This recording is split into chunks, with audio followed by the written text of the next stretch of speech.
ఇదిగోండి మన రైతు సాంబయ్య గారు ఆర్గానిక్ ఒకసారి బెడ్లు చూడండి. ఇది మొత్తం ఏంటిదండి ఇది క్యాబేజీ. ఇదిగోండి ఇది మొత్తం క్యాబేజీ. 3 బెడ్లు మొత్తం క్యాబేజీ అనేది ఫాలోఅప్ చేసుకున్నారు. మీకు వరుసగా క్యాబేజీ పువ్వు కూడా ఎంత పెద్దగా వస్తుందో ఒకసారి చూసుకోండి. ఇదిగోండి ఇది ఒకసారి చూడండి క్యాబేజీ చూడండి ఎలా ఉందో మీకు మంచిగా నీట్గా. ఇట్లానే బెడ్తో మొత్తం క్యాబేజీ తీసుకున్నాం. ఇదిగోండి మిర్చి వచ్చేసరికి ఇదిగోండి ఒక చెట్టు చూసారు ఎన్ని ఉన్నాయో మిర్చి కవర్ అవుతుంది. అలానే ఇదిగోండి ఇది వచ్చేసరికి మీకు గోరుచిక్కుడు అనమాట. ఇది చెట్టు జాతికి సంబంధించింది గోరుచిక్కుడు. ఇక్కడ మీరు చూసుకున్నట్టే ఇదిగోండి ఇది గోరుచిక్కుడు, అది పచ్చిమిర్చి, అది క్యాబేజీ, అలానే టమాటా, అలానే వంకాయ.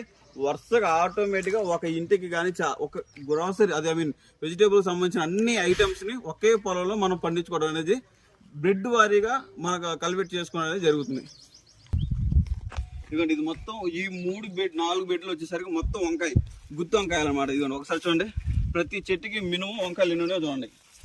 మీకు పైన ఫ్లవరింగ్ కానీ వంకాయలు కానీ సూపర్ అనమాట. ఇదిగోండి ఒకసారి చూడండి. అలానే ఇదిగోండి ఈ బెడ్ మొత్తం వచ్చేసరికి ఈ 4-5 బెడ్లు మొత్తం టమాటా.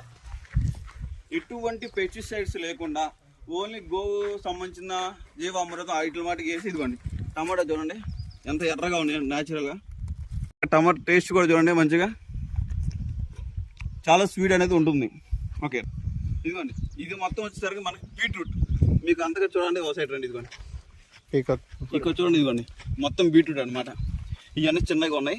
ఈ ఆల్రెడీ పెద్దగా వచ్చింది బీట్రూట్ కాయ అనేది తయారైపోయింది. ఇదిగోండి మొత్తం బీట్రూట్ ఉల్లిపాయ ఈ మొత్తం బాదు మొత్తం అదే వస్తుంది. ఓకేనా ఇట్లాగా ఎన్ని ఎకరాలండి ఇది 2 ఎకరాలు సార్.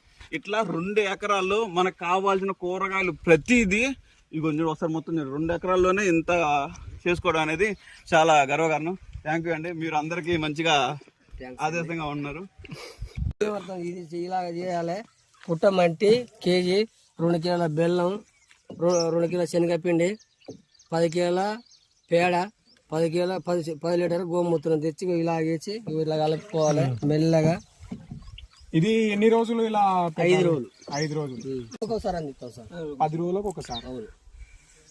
ఇది 10 రోజులకు ఒకసారి ఇలా ఘన జీవామృతం అందించడం వల్ల ఇక్కడ ప్రతి చెట్టుకి మిర్చి అయినా సరే వంకాయ అయినా సరే ఏదైనా సరే దిగుబడి అనేది అధికంగా రావడానికి ప్రకృతి వ్యవసాయంలో ఇది అనేది కీలక పాత్ర అనేది పోషించడం జరుగుతుంది. ఓకే థ్యాంక్ యూ అండి సాంబయ్య గారు.